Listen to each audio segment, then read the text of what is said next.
Hello guys, it's me again, Kamotka TV.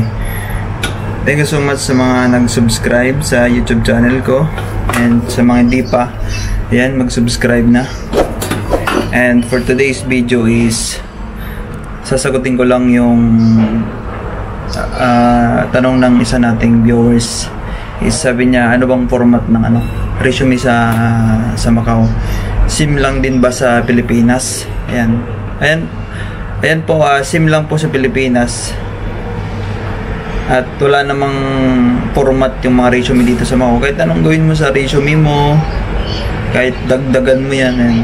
Yung kagandahan lang dito sa Macau is pwede ka magdagdag ng mga experience, ilagay mo sa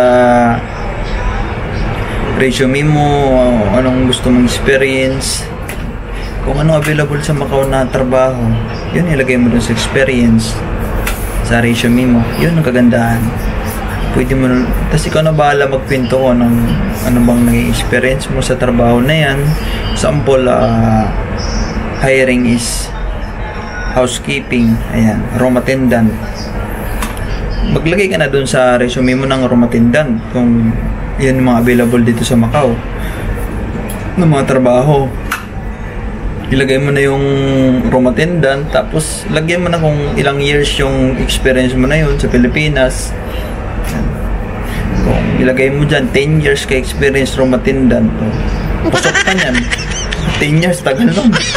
Tapos siyempre dapat alam mo mga gagawin, may idea ka. Manood ka muna sa YouTube, manood ka sa YouTube kung anong ginagawa ng mga room attendant para may idea ka, para pag may tinanong ka, di ba may sasagot ka. Hindi yung naglagay ka lang doon ng experience sa resume mo tapos wala kang idea.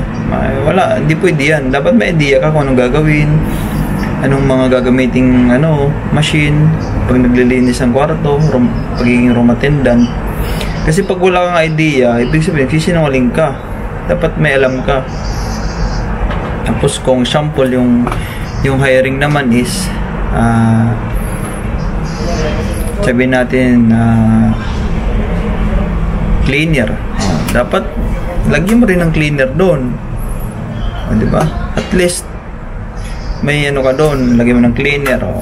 Mag-ano ka ng idea, manood ka naman sa YouTube, ano bang ginagawa ng cleaner. At least pag tinanong ka sa interview, alam mo yung gagawin, alam mo yung may idea ka. Ganun dapat. Lagi ka dapat may idea. Kasi pag wala kang may sagot, ibig sabihin sinungaling ka. Diba? Sinabi anong ginagawa ng cleaner, tapos wala kang may sagot na ka, sabihin mo cleaning, cleaning the surface. Cleaning all around, ganon. Dapat lagi kami sasagot, hindi yung natulala ka. Tapos pag sabi natin, lagyan mo rin ng kailan yun, anong taon. Lagay mo nung high school ka, pwede yun, at least may experience ka nilagay doon. Lagay mo nung college ka, sabihin mo nag-cleaner ka, diba? Yun mga ginagawa sa Macau ng mga nag-a-apply, mga cleaner, lalagyan nila kung nakikiramdam sila kung anong hiring, o sabihin natin hiring is mga sa kitchen, kitchen helper, maglagay ka ng kitchen helper, tagaiwa ka lang ng sibuyas, kamatis, gano'n, lagay mo doon, at least may experience ka doon, diba? Lagay mo na lang doon sa resume mo. Wala sa Macau naman kasi hindi ka hanapan ng certificate of employment. Yun ang kagandahan, diba? Hindi katulad sa Pinas, ang daming requirements. Hanapan ka pa ng certificate of employment, tatanungin pa kung may number ka doon, talagang nila doon, isusure nila kung totoo talagang sinasabi mo. Dito naman kasi wala naman sila pakialam. Basta nakita lang doon, may experience ka sa cleaning or sa room attendant, nakita sa resume, sabihin tiwala na sila sa iyo na may experience ka. Hindi na tatanungin kung may certificate of employment ka ba. Wala na silang tanong-tanong. Okay, sasabihin lang sa iyo, okay, very good. Okay na yun, gusto niya, pasado ka na nun. Huwag mo nang problema yung certificate of employment. Yung requirements lang dito, passport. Pag may passport ka na, okay na yun. Yun na yun yung requirements mo dito. Wala nang hanapin silang requirements na iba. Ganun. Hindi katulad sa Pilipinas, katerba na requirements. Yun ang kagandahan dito. Yun lang, wag ka lang mag wag ka lang mag sinungaling, ha. Yung halatang sinungaling ka, dapat hindi yung hindi halata.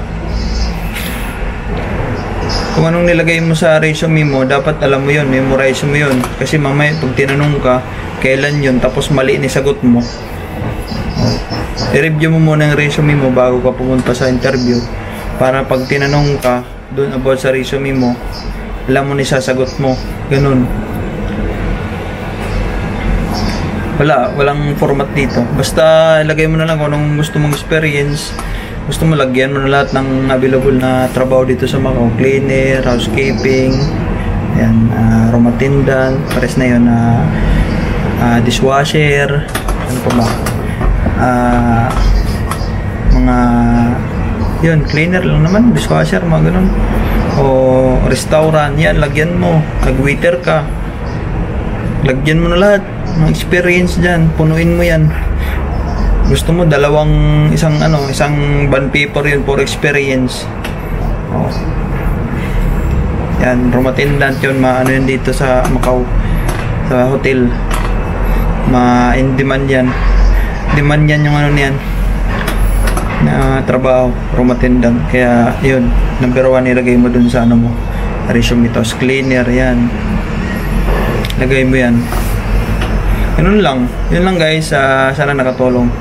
Thank you so much. Ingat po. God bless.